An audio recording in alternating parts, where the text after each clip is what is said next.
Alô, tudo bem? Espero que esteja bem, né? Vamos aqui fazer mais um vídeo que vai falar um pouco sobre um assunto que mexe com todos nós, né? A pergunta é: o que acontece na morte? É interessante que existem vários pensamentos sobre isso. Algumas pessoas acreditam que se a pessoa é boa, morreu, imediatamente vai para o céu. Outros acreditam que se for ruim, vai para o inferno. Outros acreditam na reencarnação. Existem várias linhas. Mas o objetivo desse vídeo aqui é mostrar o que a Bíblia fala sobre isso. Texto da Bíblia, né? E o primeiro texto que eu gostaria de considerar sobre o que acontece na morte é o texto de Eclesiastes, capítulo 9, versículos 5 e 10. O versículo 4 de Eclesiastes, capítulo 9, fala que melhor está o cão vivo do que o leão morto. De fato, de quem você tem medo, né? De um cachorro vivo ou de um leão morto? Mas o versículo 5, ele fala assim, né? Os vivos sabem que morrerão, mas os mortos não sabem absolutamente nada. Então, segundo a Bíblia, quem está vivo, quem está morto, não sabe de nada. O versículo 10, ele diz assim: tudo o que a tua mão achar para fazer, faça-o com toda a sua força, pois não há trabalho, nem planejamento, nem conhecimento, nem sabedoria na sepultura, o lugar para onde você vai. Então, segundo a Bíblia, a pessoa que morre, ela não tem conhecimento, não tem sabedoria, acabou. Tudo acabou. Então, ela não tem mais nem salário, né? A Bíblia também fala sobre isso. Então, segundo a Bíblia, quem está morto, está morto. Será que Jesus ele concordava com isso? Sim, concordava.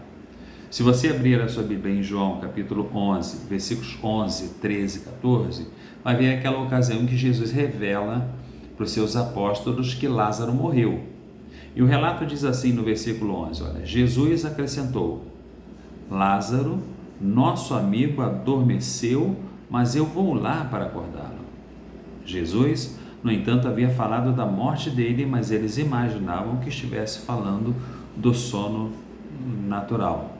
É interessante que nessa ocasião estavam a cerca de 150 quilômetros do local onde Lázaro estava, e eles falaram assim: mas se Lázaro está dormindo, ele vai acordar, não precisa a gente ir lá. E aí o relato aqui continua dizendo que Jesus então explicou. Jesus diz assim: então Jesus lhes disse claramente: Lázaro morreu. Jesus, ele compara a morte a um sono. E para Jesus era como se Lázaro estivesse dormindo. Bom, será que Lázaro foi para o céu e de lá foi tirado quando Jesus ressuscitou? Não, Lázaro estava morto, conforme a Bíblia diz, na sepultura. Então, também Jesus entendia que a morte é um local de inatividade, em que a pessoa não sabe de nada. Mas como Deus encara a morte? É interessante que algumas pessoas, elas vendem a ideia de que que a morte é aliado de Deus. Talvez quando morre alguém, ela fala assim: Deus sabe o que faz, né? Ou Deus chamou, ou Deus queria ir lá em cima. Será que isso é verdade? É o último texto que nós vamos ler. Vamos ler, né? Eclesiastes capítulo 9, 1 Coríntios capítulo 15, versículo 26. Como Deus encara a morte e o que Ele vai fazer com a morte. Observem só, 1 Coríntios 15, 26 diz assim, olha: e o último inimigo a ser reduzido a nada é a morte. Então Deus chama a morte de inimigo, por isso que quando morre alguém, todo mundo fica triste, faz mal, é péssima notícia. Então a morte, do ponto de vista de Deus, é o inimigo.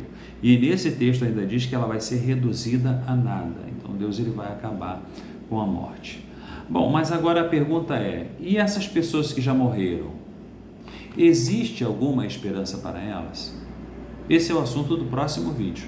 Não percam o próximo vídeo, espero que possam ver. Resumindo aqui o que nós vimos: qual é a condição dos mortos? O que acontece na morte? Quem está morto não sabe de nada.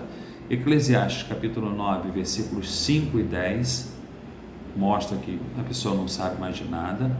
João 11, 11, 13, 14, Jesus ele compara a morte a um sono, ou seja, a inatividade, e Deus ele não se agrada da morte e vai acabar com a morte. Então isso aí basicamente foi o que nós vimos, tá? Esse último texto, 1 Coríntios 15, 26.